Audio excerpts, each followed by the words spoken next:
Bilirsiniz, bu dünyada hiç kes daimi değil. Bu dünyaya gelen her bir adam bu dünyadan gidecektir.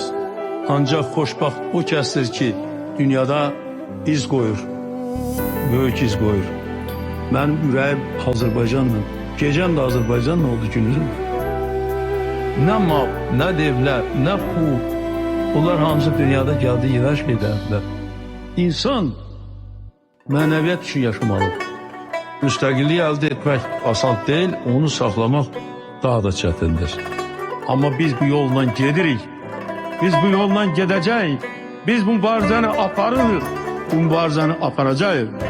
Müstəqil Azərbaycan devlətinin özünü qorumaq üçün, xalqını qorumaq üçün gücü var və buna arxayın ola bilərsin. Və nə qədər ki Azərbaycanda Heydər Əliyev var, Azərbaycanın müstəqilliyi də var.